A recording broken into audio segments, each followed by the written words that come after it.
Hello, everyone, and welcome to Answer the Call. Today we have a special episode, I guess, where we won't be taking any callers that I just found out a minute ago. So we have two special guests, Bored Gamer and DTox. And what's up, guys? We're here to just kind of chat it up, talk about the state of Star Citizen, sort of going back to the old redacted style of podcast for a week.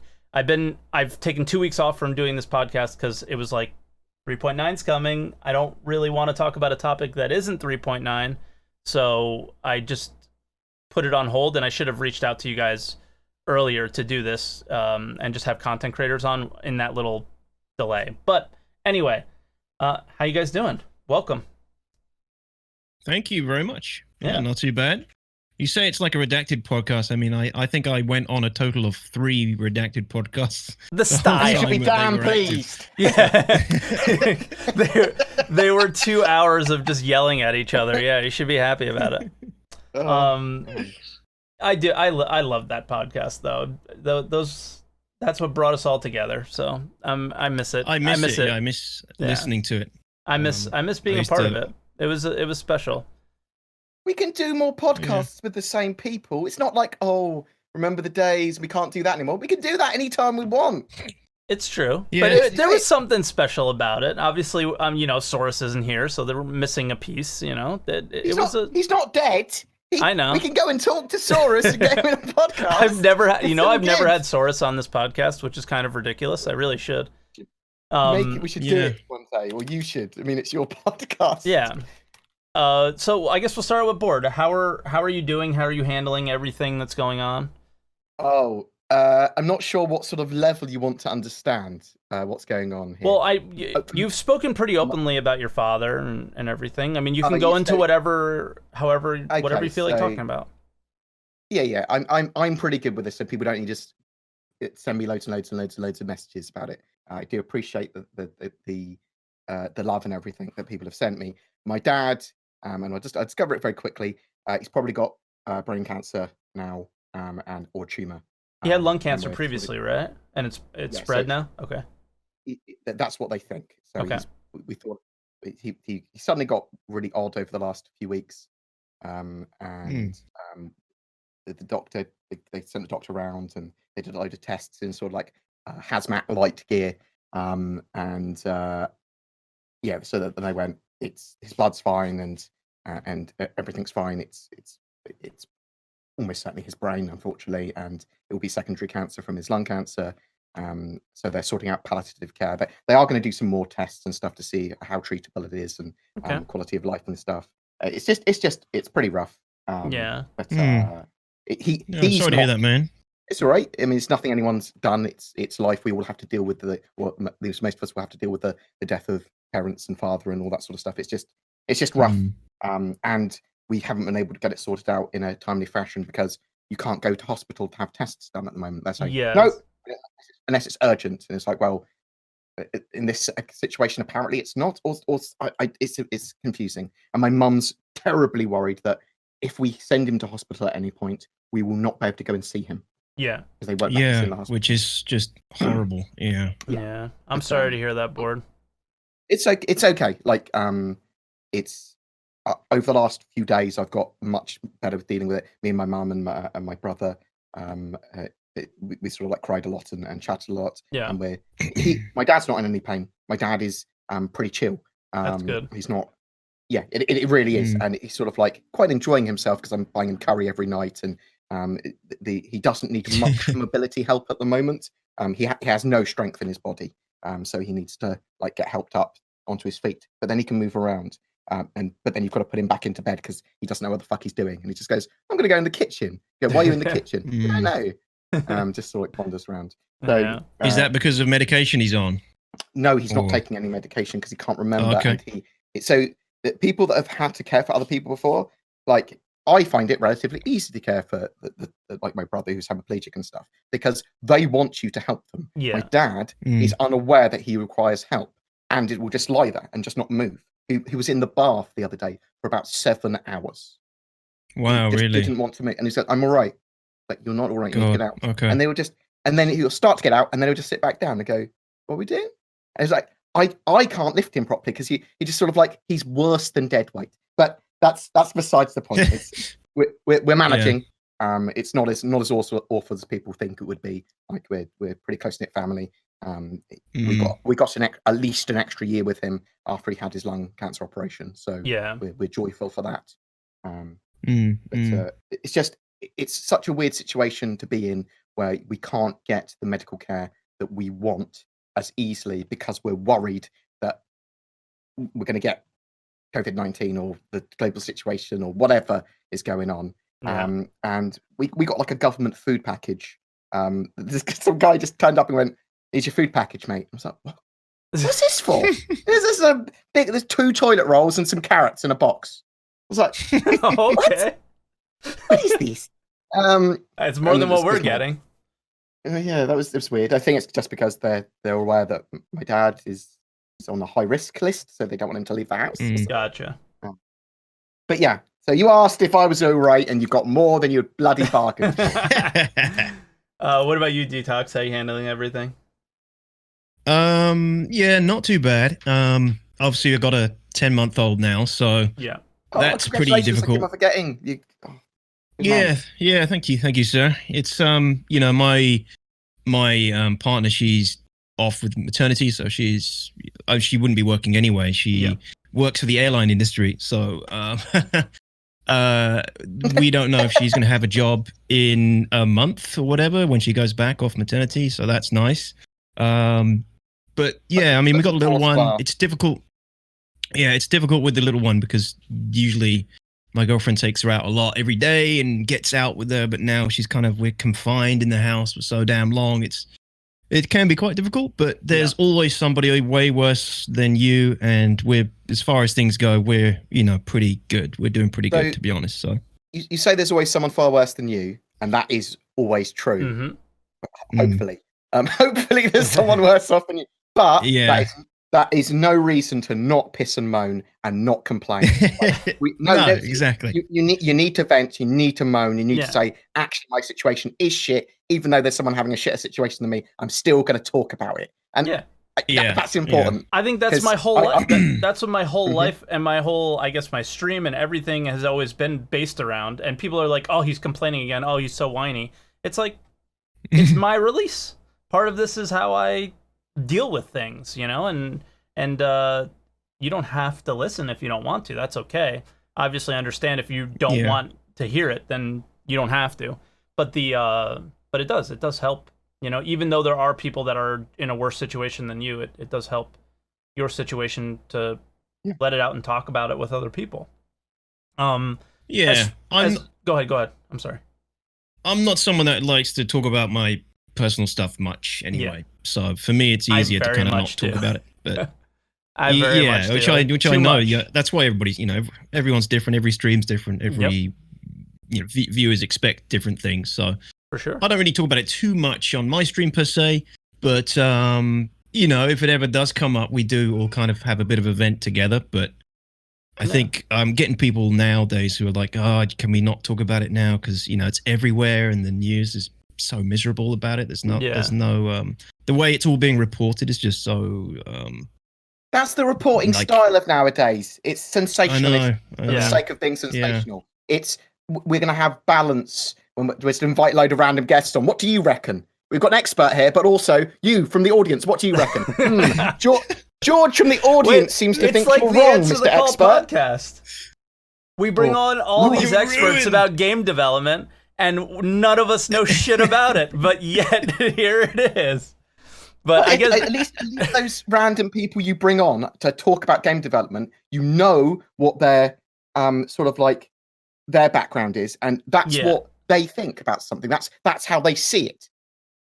And that's an important thing to get. It's more of just a sounding off on how you feel about the project for whatever the topic is that we're discussing. But I guess let's get off of this and let's get on to Star Citizen. The obvious thing is we don't have 3.9. So, we're all content creators here. Well, some of us have 3.9. I mean, I have it. 3.9, don't we? I have it. But other people Not can't me. watch it. So the whole thing is we can't create content for 3.9. And we'll start out with that. How has it been the last couple weeks, and what are you doing to create that content? Now, we started with Bored last time, so I'll start with DTox now. What are you doing to pass the time? Is it playing other games? Are you like, I obviously watch your stream, but for the audience? Yeah, I mean, I've just been just kind of doing what I normally do, just trying to get creative with the tools that we have and just creating situations where we get to play with different tools in the sandbox as much as possible. But with the desync, that's just made all that, basically impossible. Had a really cool. I mean, you were watching, Mike. Had a really cool. I was lurking. Bit of emerging gameplay with DTox, who's another organization that we usually organize PvP events with. We were basically rolling around multi-crew with the Carrack, kind of like you were today and like I did in the video before. And we encountered DTox, who's our like rival organization. And they were also in a Carrack and had a few other bigger ships as well. And there's a few other fighters with them as well. And we just entered into this big multi-crew kind of battle between two Carracks, hammerheads, freelancers and stuff. Really cool. And then I basically went on full retreat mode because we were getting hammered and the ship was about to fall apart and blow up, basically. So I went like full burn, decoupled, and just drifted off as far as I could into deep space. And they chased me down, EMP'd the Carrack, and then we were sitting there dead in the water, and they started EVAing across and started to try and board us, and they were breaking in through like the top flight deck through the hangar, and they're breaking in and everything. It was the Carrack was in red alert mode, damaged state, so it was all red lights. There was like smoke throughout the interior. And it was just so cool because they were breaking in. You can see when they come in because we have that silly comms channel that tells you when somebody gets on your ship. Yeah. So we knew when they were making it in, but numbers were quite even. So it was like 2 or 3 of us defending the ship, and it was like 2 or 3 of them constantly attacking. And there was just like this boarding party defense kind of gameplay just came around. It was really cool. But that's like probably like I said when I was streaming, this is probably the most fun I've had in the whole of 3.8 so far, because just 3.8 for me has just been a pretty pooey patch really overall. I mean, I've barely even spent much time on microtech because there's no outposts, there's nothing to, there's no sort of landmarks to jump to, there's no I don't know. You know what I mean? It's like microtech came in, and it's like there hasn't really been any reason to even go there, really, other than to see New Babbage and do low jump flying mission or whatever, and you can do that elsewhere. Yeah. So I agree. What about you, Bored? How have you been passing the time, continuing to create content? Again, I obviously know, but for the audience. So I mean, most of the stuff I do is Star Citizen news and sort of like research related. So it's less gameplay unless there's new gameplay available, typically. Has it been more difficult or just the same? It's so when there's a patch that's in either Kati or we're waiting for a first wave PTU, it's more difficult because they plan content. Yeah. Don't plan other content, which I'd normally plan, and then I'm waiting. Yeah. So I sort of like have to do half-assed sort of. Oh, I'll what's hot in Reddit at the moment? Yeah. Let's talk about the Prowler. Yeah. And what do we know about the Prowler? So my stuff can be quite reactive on a particular day, even if it needs to be. But it's not the ideal content I want to be doing. And I prefer fresh new stuff, and I don't do much gameplay stuff because I want to do videos, and I want those videos to look good, and I want to do them multi-crew and multiplayer. And we've got desync, and we've got issues with 3.8. Although 3.8's content isn't awful, it's pretty good when it works. It's not really a multiplayer game in the way that some previous patches have been, even if they've had less content. Yeah. 3.7 has been really spoilt me and my group, at least, that we play with, because it was just the best patch I think we've had so far. It was so stable. I think I had like 130k for the whole of 3.7. It was really good. The desync was solid. I think it was pretty tight. It was a really good patch. And then, like, we all expected Socks to break stuff. And they said it isn't Socks related, which has created all the desync issues. But, whatever happened with 3.8, as Todd Pappy said in SCL, they've got a fix for it. And hopefully in 3.9 it will be a little bit better. But yeah, I think 3.7 definitely spoilt me and a few of the other guys who had a lot of fun in that patch. Yeah, it was good. The most people I had playing with me at any one time was 3.7, but 3.7 with the wipes so often ended up kind of taking the wind out of our sails, and then 3.8 they kept the wipes, but the patch was so bad that same thing. I just never had any wind in my sails. Me personally, I'm in the same kind of boat as Bored. As like I obviously have looked at things that are coming in 3.9 and have content that I'd love to make on my Twitch stream and on my YouTube channel, but we just can't do it at the moment, and it is quite frustrating. It's a lot of waiting. DTox, you never mentioned your YouTube channel yet, and I want to make sure we give it a shout out now if we can.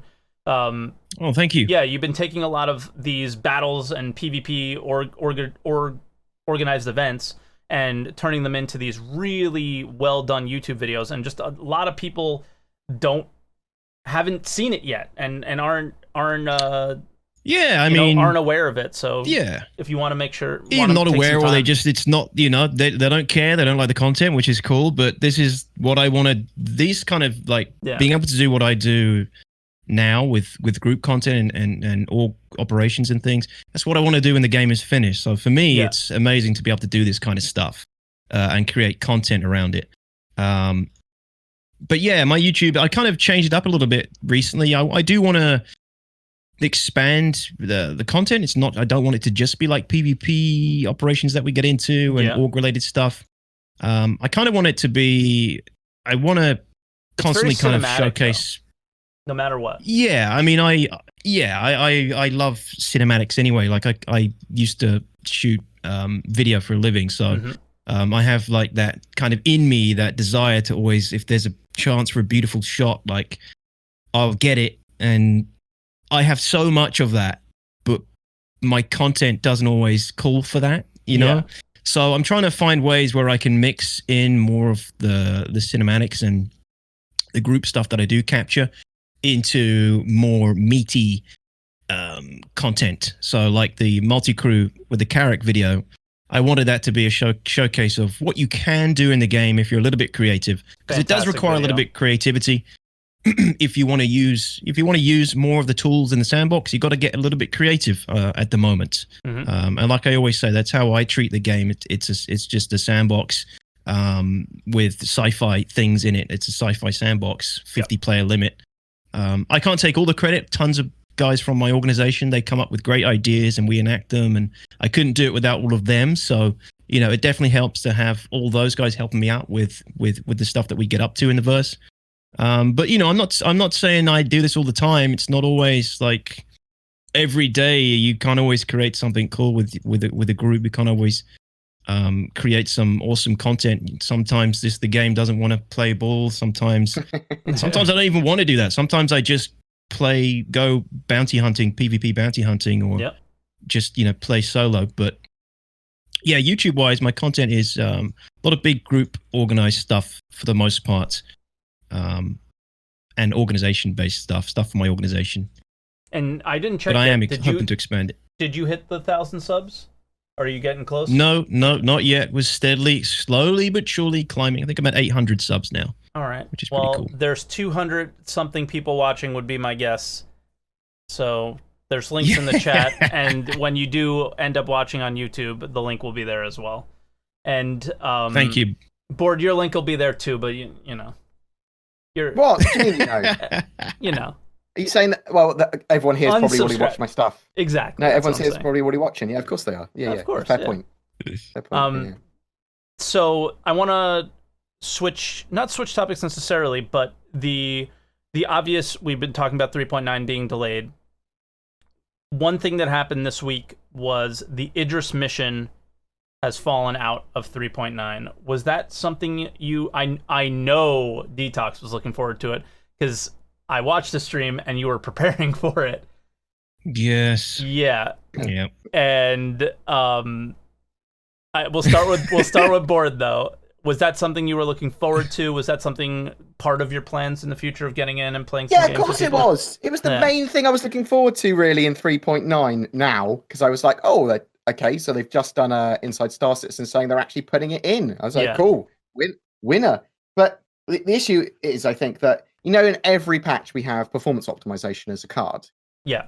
We also now have disappointment as a card. And they put it there, and they just keep on expanding that feature. So you shouldn't look at it as we're losing something. We're gaining more tasks on the disappointment. Yeah, it's true though. It was. I mean, the way they described it was the mission wasn't as fun as they wanted it to be. I don't care. Put it in. Put it in the game. I totally disagree with that. But DTox, what were your thoughts on this going on? Well, I said to everybody, like, when I saw it on the roadmap, or when they talked about it, I think it was on the road. Was it on the roadmap first before the ISC? We got wind of it. It was on the somehow roadmap before the ISC. It was in. Yeah. It was in 3.7 on written, or 3.8. That's it. Yeah. Written in the actual mission, that like the mission tree, that it eventually would be there. Yeah. But it never showed up, right? So there's been hints at it for a very long time. Exactly, and I was like, why are they putting an Idris in 3.9? Like, 1 minute they're talking about they don't want to show us the Idris because it's Squadron 42 assets, and then they're suddenly like, oh, by the way, Idris coming in 3.9, and I was like, what? It's not. It's not going to be ready. It is not. The game is. I said, like, it's not going to be ready, man. I just don't see this happening. And then it started getting so close to 3.9. I was like, okay, this is happening. I want to try and be like the first organization that takes it down. So like 2 or 3 streams, we were just talking about it, planning, talking about what ships we were going to bring. We did some like 890 jump. We blew up a few 890 jumps to kind of get an idea of what kind of firepower we would need. And the 890 jumps are a lot weaker than the Idris, but they're the toughest ship in the game. So yeah, we were preparing for it. And then, yeah, surprise, surprise, it's not coming in 3.9. So, I mean, for me, I'm more excited about the simple mass driver nerf. The changes to shields is almost like just as exciting for me. They couldn't make the mass drivers any more powerful, though, could they? No. They have to be nerfed at this point. Otherwise, they will fire one and they just take out everything. Yeah. I mean, but yeah, on the topic of the Idris, yeah, I mean, it's a shame, but I'm glad it's not coming in because I don't want to see the Idris in the game and just it to be this stupid, like it to just sit there, you know how we get unresponsive AI. I don't want it to just sit there. I don't want half of the fleet to be destroying it and it's like spinning and firing off, and then half of the other fleet they're looking at it and it's just sitting there because it's like desynced for them or something. It would just ruin the experience. So and that's why I said I disagreed with Bored, is that the Idris is such a milestone ship for people, whether you've spent $1,500 to buy one or more, or you're like me and it's been something that they've talked about for so long. With that specific ship, and I think the 890 jump fell into that category as well. If it doesn't come in really, really polished, then it's not good. The two juxtaposed sides of the game is an alpha and everything is building towards something, and they need to wait to put things in until they're polished, do not mesh with sometimes in my head. And this is one of those times. The game is an alpha, everything's going to change, put it the fuck in. So that is my hot take on that. There's a lot of times I'm just going, okay, you want to polish it more. Okay, well, take Star Citizen offline for 6 months and get us a flight model and a combat model and AI that move around and engage me that I don't just piss all over. I don't have to keep my skills up because my guns aim for me now. People are having trouble aiming. Let's have all the guns aim for them and all the AI just sit there. Yeah, Sorry. it's so... There's so much good about Star Citizen that keeps us coming back, but it's all the visuals. Genuinely. It's all the visuals, and what doesn't keep me or I know in like DTox's case and even my case somewhat a little bit, it's playing with other people has been enjoyable as well. Yeah. But there's the sandbox elements are amazing. Like you can organize whatever the hell you want in quite a robust engine, oddly robust for doing sandboxy things. It's just the actual elements that tie it all together they're just so bad right now. But yeah, it's such a milestone ship. It's so important that if it doesn't come in really polished and really good, then it's a big problem. And so I can see, and that's exactly what they said in the the roadmap roundup post that, you know, it wasn't that fun. We want to make sure that it's really good when we put it in, and that one's understandable for me. Not that I'm not upset that it isn't there. You know, it is a disappointment. I don't want them spending extra time on something like that is going to be changed repeatedly in the future anyway. Yeah, the idea a one-off, and especially you can only do it once or complete it once. It's kind of a weird mission to spend so much time on, but obviously this big, because it's not just one mission. There's obviously lots of missions that lead up to it. It's the first real mission chain. This is your first, you know, going through a mission giver and coming to the end of that chain and then moving on from there. It's important to get right, and yeah, like I don't know. I don't feel that bad about it. There's so many other things in 3.9 that I was excited about. Yeah, I don't want to be like pessimistic, but even if it's delayed to 4.0, I still don't think it's going to be worth it. Like, you know, no. I still feel like whatever they do with it, and no matter how long they delay it at this point, at least maybe at least the next couple of quarters, I really don't see it being worth implementing still, really. We've been wrong. Like OCS really surprised me. That came in and it was just like a switch, really improved the game like that. And that was a real like eye-opener that they can put things in and they can work straight off the bat and can really improve the game and be worth putting in. That was great. With the Idris, I don't know. I feel like even delaying it's until we've got all that ground tech in still, it's probably still not going to be. Yeah, but that's the truth of almost everything in Star Citizen. It is an alpha. Yeah. People know it's an alpha. It doesn't need to be polished or perfect or even great. It can just be there. Like they could put so much stuff they could just be there, and people would be like, "Oh, okay, cool. They're actually adding this stuff. We know it's an alpha. It's not even a beta or anything."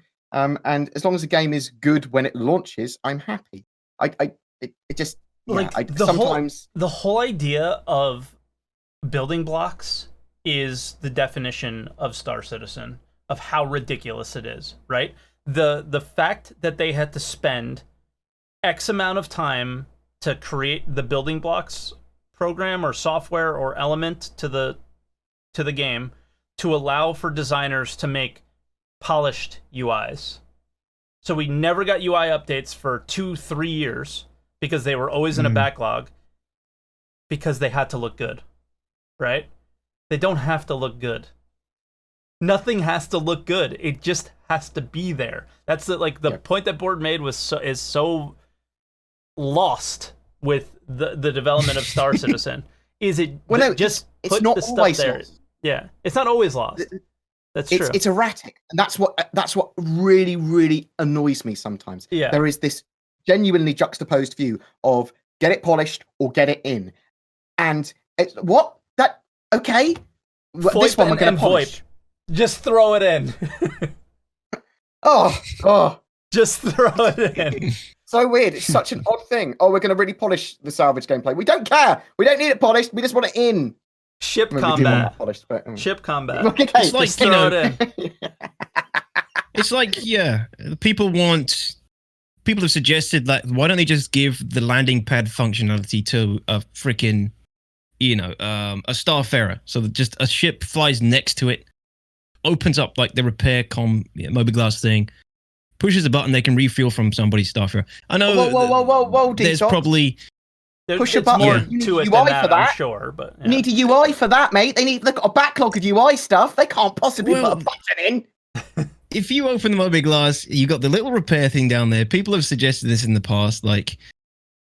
It could be a temporary gameplay mechanic to fulfill ships like the Starfarer that have been in for years and years and have never had any kind of gameplay mechanic associated with them. I'm not saying they should or it's a good idea, but it's just one of those things where they need everything to be in this release ready state because it's a live game environment. It's a released game. It's not necessarily an alpha in the normal sense of alphas. So everything needs to be, polished up and presentable to the public when it makes it in. So it's ridiculous. Yeah. It's so ridiculous sometimes. I mean, that was just jumping off that conversation you guys were having. For sure. the other thing I wanted to talk about was I saw a tweet from Montoya, and sometimes Montoya's tweets get me going. I love this man. He posted a tweet about having a Citizen Con in the game because we most likely won't be able to have Citizen Con this year in LA. What are your thoughts on that? We'll start with DTox this time. What do you mean, like a Disco Lando character walking around presenting the show? Similar to, I would imagine, the ship showcase thing. Yeah. Okay. Seems like a damn good idea, but is there something I'm missing? They would have to spend development time to make it. No, but okay, they could have an area, the same area they use for whatever they do the Intergalactic Aerospace Expo for. Or they could just have an area that's a studio, do some stuff like that, and then also have a load of recorded videos. The idea is that if they can't have a physical venue, they do some videos and they do a live stream and they have an in-game presence as well. I mean, I'm okay with that. It's not going to. It's only going to take a couple of guys doing, well, a small team doing some stuff for the location, which they can probably reuse because then they'd have an in-game studio. You see what I mean? Yeah, I like having like a. If you just take the Intergalactic Aerospace Expo place, empty it out a little bit, and just have a big screen there that everybody on the server can go and watch CitizenCon at. And CitizenCon, I don't know how you guys feel, but in my opinion, should be a very pre-recorded, polished video of Glenn and a couple people playing remotely, and just go and show us what you got, kind of thing. And maybe the same thing, the panels at CitizenCon, just a dev in his house. You know, I don't know what situation we're going to be like in October. It's October. It's very far away. If you've noticed, though, Chris responds to criticism he doesn't like. Yeah. And you can actually see this in the way the game is developed quite heavily. So he didn't like that he was criticized for Star Citizen not being playable, which is one of the reasons we have a playable alpha, and not being real in demos, which is why you have live demos on stage. Yeah. Now, some of these decisions may have not been great for the game, but that's how he responds to criticism. He goes, no, this is how the game is now, or going to be really soon. It's live. I was like, I don't actually want They don't that. hide it, you know? They don't. Yeah. But it's going to be interesting to see what they do for CitizenCon if we can't have large gatherings. But I do not expect it's going to be a mass in-game event. I would expect it will have an in-game presence that you can go to, like to see a show floor, in addition to there being lots of videos throughout the day on the website and on YouTube. Yeah. Yeah. I'd be cool with that. And that makes the most sense to me. I'm still against any development time spent on anything that doesn't go towards pushing the game forward. So I do not like the Intergalactic Aerospace Expo. I don't like any of I don't like that stuff, because while it is very cool little in-game events, I don't think we're at the point of where we need that. I think anybody that spent time making that landing zone could have spent time making Microtech moons in 3.8 have outposts, or, you know, like, I don't know if those two are related, but they could be doing something pushing the game forward, and I don't necessarily know if that does. So he also in his tweet mentioned that if they do this, we would need more players per server, so this would push them to push out the tech to get us more players per server. And that one I just giggled at pretty heavily, because I don't first off, I don't think it matters. Second, I don't think that's what should push it forward. I think they've known they needed more players per server for the last 5 years. It's just funnily enough, we're not there yet, and I don't think CitizenCon is going to make it happen. But I do think it's important that everything in CitizenCon going forward, which really was apparent this past year, is something that it pushes them to work on because it's in the upcoming releases. Microtech, the actor status system. They mentioned food and drink at CitizenCon when they were drinking the coffee cup, right? All those things. So I think it's all important, and that's where I'm like, ugh, like having an in-game CitizenCon, what does that do for us post that day? Nothing. So a YouTube video is fine for me. Yeah. It's just a marketing machine though, isn't it? And that's always highly important. It's things that it's big events that drive sales and exposure and discussions and look at content to a degree. This year. Yeah, it's been snowballing ever since, just millions of dollars, right? Yeah, couldn't they? Funding's been mad. It's crazy. I think it's clear why. It's there's a bigger presence on Twitch with streamers that have audiences outside of Star Citizen, and I don't think it's just Twitch. Obviously, it goes to YouTube. It goes to just the general view of Star Citizen isn't as shitty as it was before, and now you have more people willing to go, oh, my Aurora's not enough, and I think that's probably what's happening, is more people are buying an Aurora and going, well, I can do for a Cutlass or a Mole or something, The thing is, it's so cheap, really. I mean, it's $45 still for you guys without VAT, Mountain Blaze is $45. It's actually really cheap, guys. Maybe you should guys, exclamation point fly in chat. My referral link is there. My referral link will be below the YouTube video. But I mean, if you compare it to other games, like Doom Eternal is £50 freaking pounds. Like, I don't know what that is in dollars or whatever, but games are expensive, and Star Citizen really it's an alpha and it's not a full game, but it's still groundbreaking when you. How many people in Doom Eternal did I have? Yeah, exactly. When people ask me like, is this game worth it? If people ask me, is this game worth it? I just say yes. It's $45. Get the game package.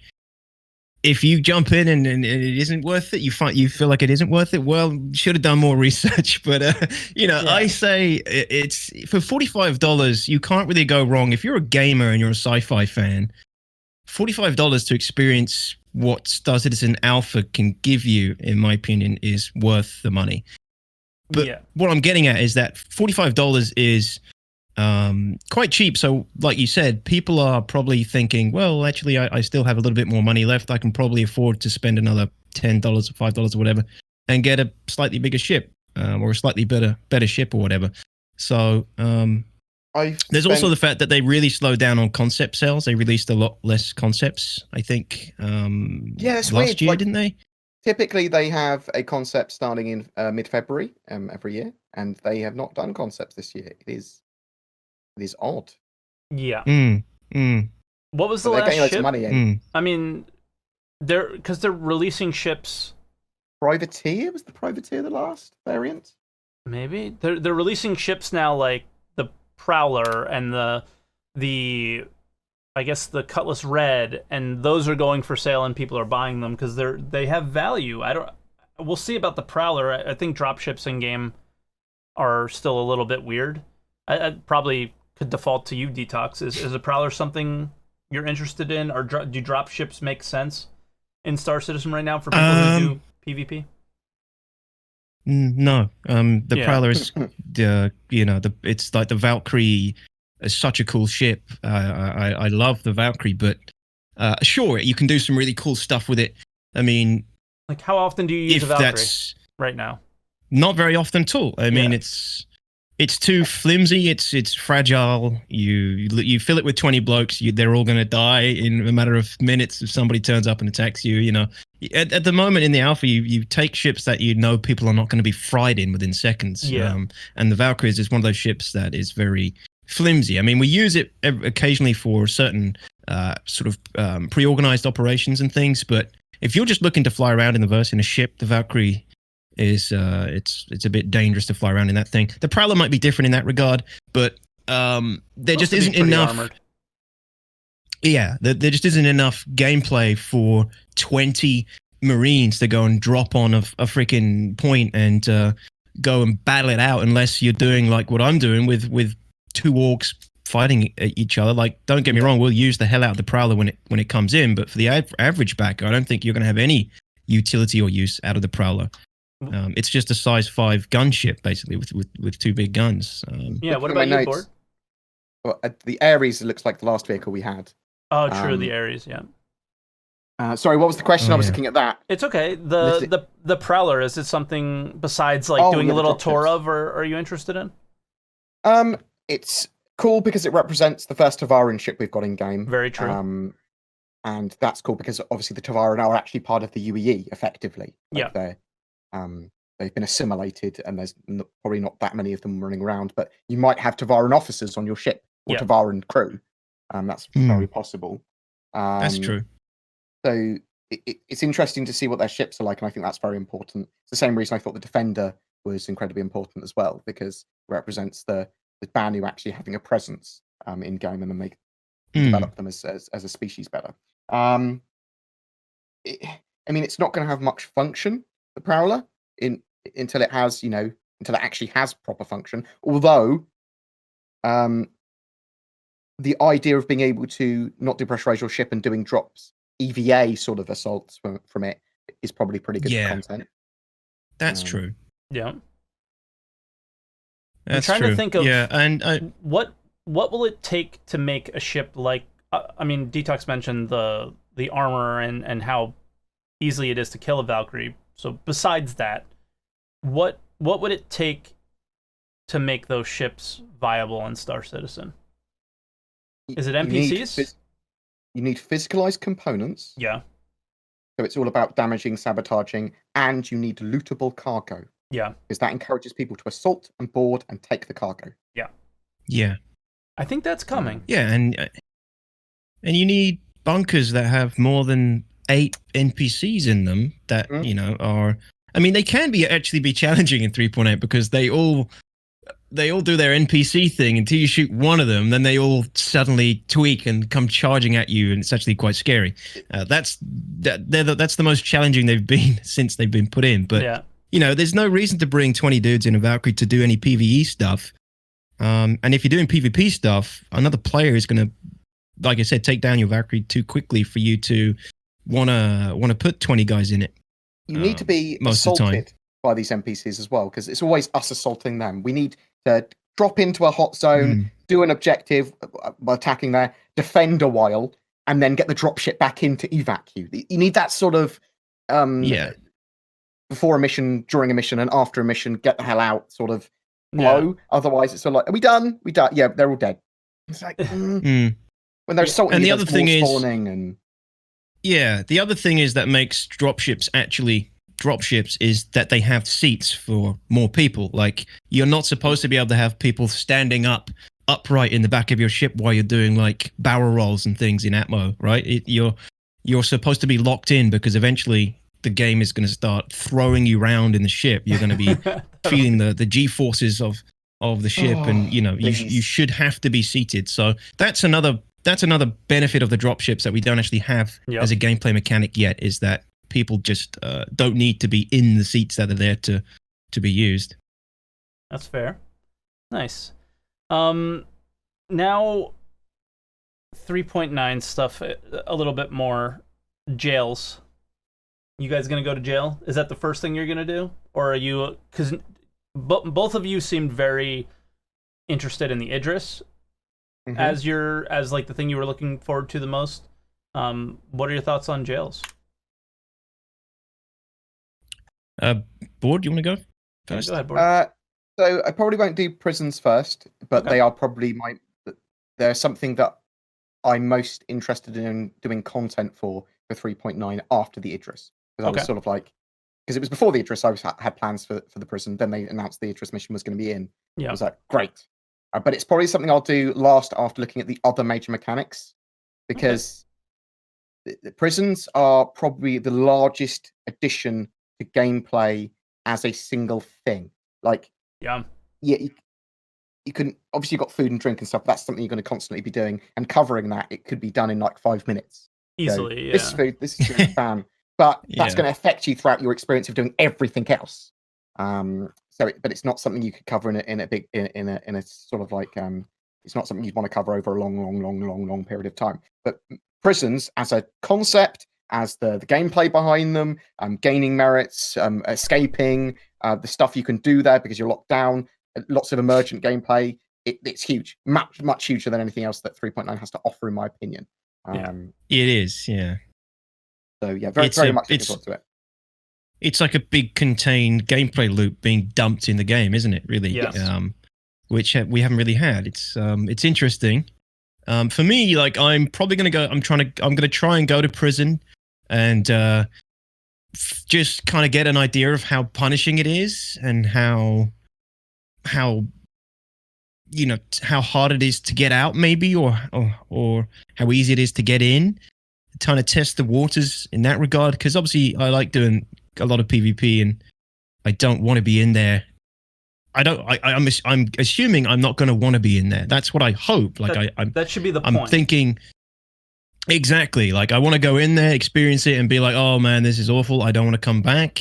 I mean, I don't want it to be totally awful. It has to obviously be somewhat engaging for people that are in prison. But yeah, I still want it to be a deterrent. So I'll sample it and see how bad it is, and then I'm looking forward to kind of hopefully this bringing an element of consequence to all these criminal people criminals in the verse who are just openly criminal and sit at PO, like blasting freelancers and auroras and whatnot. I want there to be consequences for those people, so that if you just suddenly turn up with 5 guys and dump 40 missiles on them, they're going to be spending a few hours in prison, and maybe they'll think twice about just sitting around doing kind of stuff like which we don't have. That's a whole other conversation. There's nothing against that, but there should be consequences for what they're doing.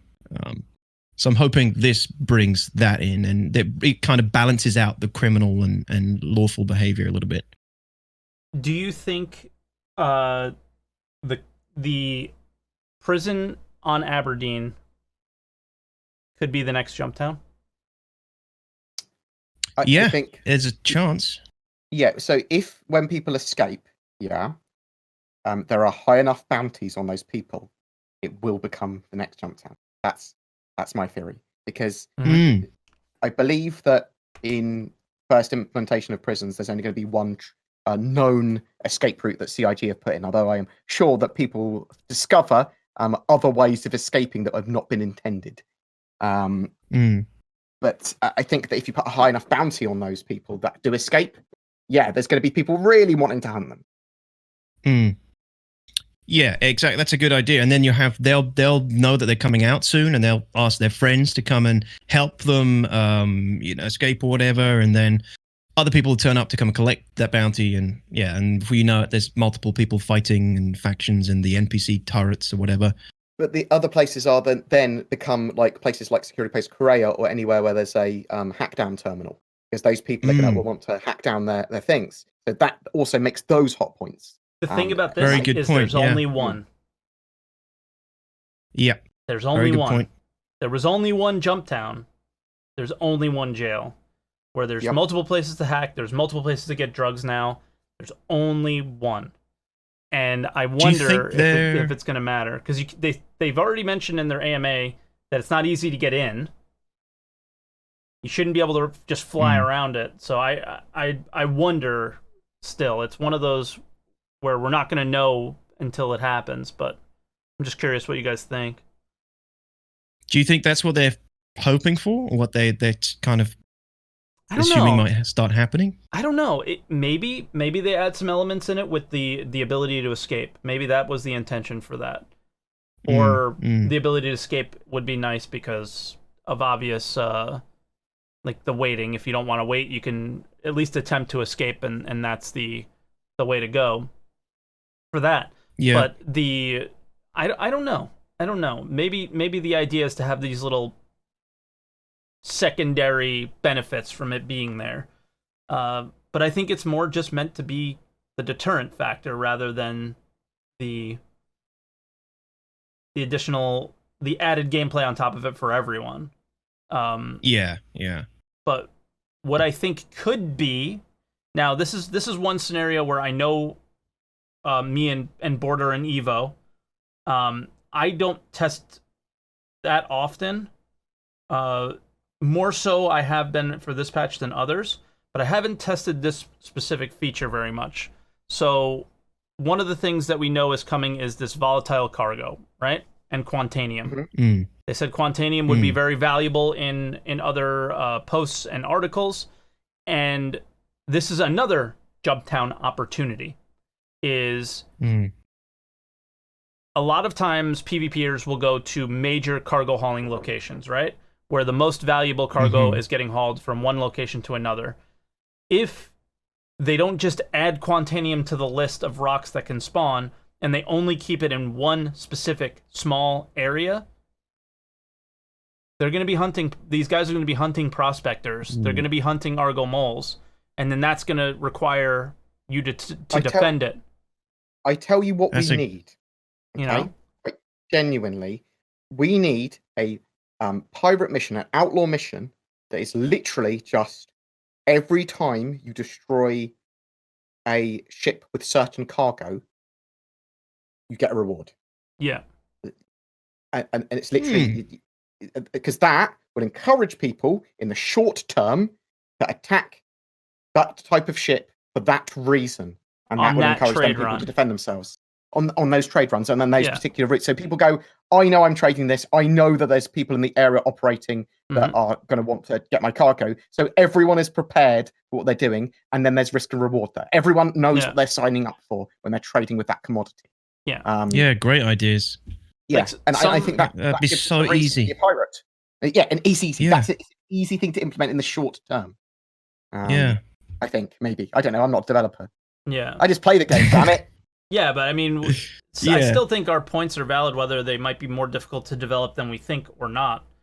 Yeah, go ahead, DTox. I really hope you're right about that Quantanium thing. I didn't think about that, but yeah, why don't they make certain areas only I don't know if I'm right Quantanium? Or wrong. It'd be, but like, no, but it's a good idea. I assume they just throw it in the game, and it's on this moon and that moon, and that's really it. You know, just like Terranite and these other things. Like, you won't find Terranite on one moon, but you do find it on a couple others. Imagine if the best things to mine were only around, I don't know, Kudra ore on Daymar. And it's a bigger area than a Jumptown, but every pirate knows this is where all the miners are, right? Yeah. I think it could be cool. I think the other, I mean, the other thing that made Jumptown good is that you had to know how to get there as well. You couldn't just jump there. So maybe if it was another outpost or some place that you couldn't just jump to, hidden somewhere, Quantanium deposit, you know. With the Quantanium stuff and some of the stuff they've got planned, they have already got some of this stuff in mind because they're building cargo decks and refinery decks.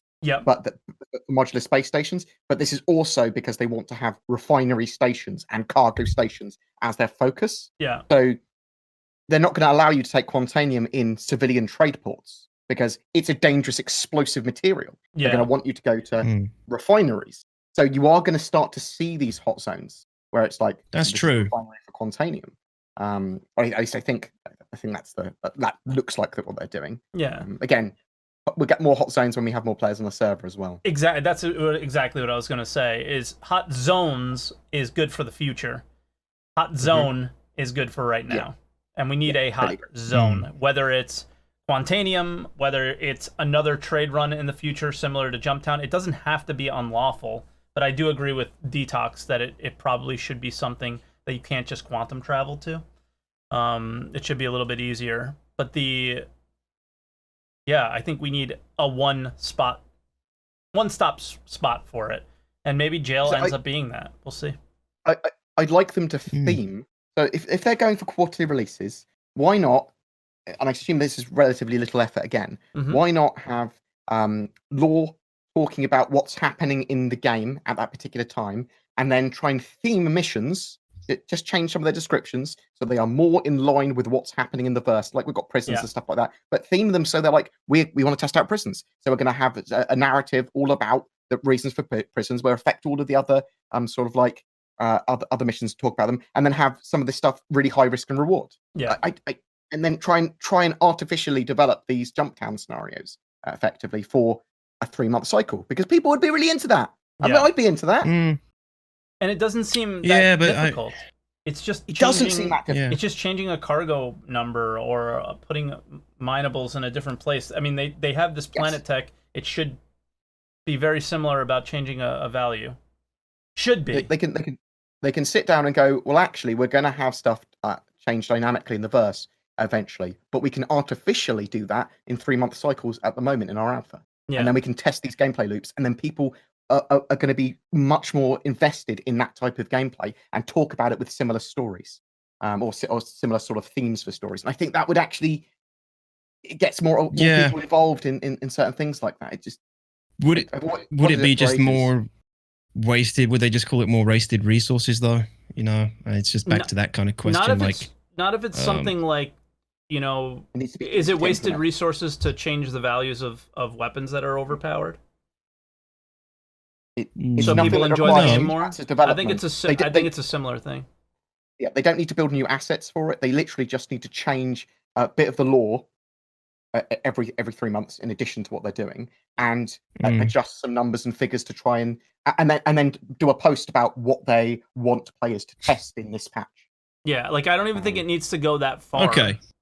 It's more of just, instead of Jump Town this month, it's private property instead of, you know, and then it doesn't necessarily have to be that. It could be something else. It could be, Kujer Ore, I think, which is also an outpost that doesn't have an armistice zone, has Laranite really cheap this time of year. They have an overabundance of it for these 3 months. Yeah. It doesn't take. It's all assets that are already in game. You don't even need to add anything to the game. They change the values of commodities every patch, right? It would just make one that's ridiculous. That's all. Yeah, have Quantanium incredibly valuable, and have anyone that attacks anyone, especially with Quantanium or something, go to prison for a long time. Perfect. Then you've got 2 big major gameplay loops being tested. Yeah, I can see that working. Yeah, I can see that. Yeah, I don't know. Yeah, that'll be one for the live environment team, live PU team, I guess, or whatever. I don't know. Yeah. It's a good I reckon stream now. It is. I reckon I should backseat developer. We're all sitting here waiting for 3.9. We're like, this is what happens when the content drought happens. We all just start throwing out any idea to have fun. So that's all we're doing is, what's your idea of fun in Star Citizen? If you watch this on YouTube, throw a comment below and just say what ridiculous idea you'd throw out there, like we're throwing out. I like this one. I think content creators should get paid for every referral they get. I like that one. I like that idea. Yeah, perfect. Well, actually, I don't like that idea because I would have like 15 cents. Maybe in the future a little bit when content creator or streaming Star Citizen on Twitch brings more new faces in, more than YouTube does. But yeah. All right, guys. Well, I think that's pretty much it for today. I wanted to keep it around an hour because I'm getting together with family today, and I really want to say thank you for stopping by, and I think we had a fun little talk today. For those of you guys that are watching on Twitch, I apologize for my internet. I know it's come back now, but I found this little way to not drop frames, so it doesn't make people necessarily leave.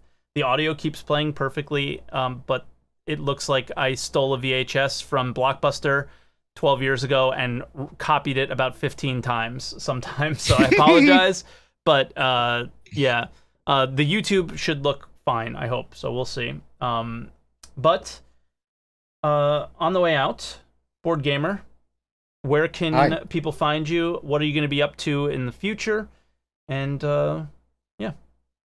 I think I'm on BoredgamerUK on pretty much all the social mediums and the YouTubes and all that sort of jazz. If you type that in, just type it in to YouTube. Bam. It'll come Star up. Citizen content, high quality, mate. Boom. If you type Star Citizen, If you type, you come up. yeah, yeah. Bored Gamer comes up before the official channel. Yeah. Only sometimes, not always.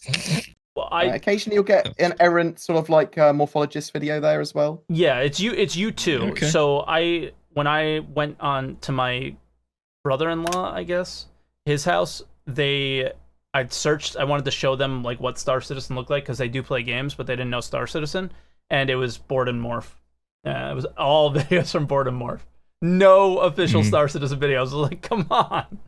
I am planning to stream a lot more, especially assuming that 3.9 is stable for gameplay. Yeah. I'm planning to actually stream a lot more and do gameplay type videos. I'm employing someone sort of this month onwards as a channel aide, doing everything that I do with me. Nice. So and we got to do our nice.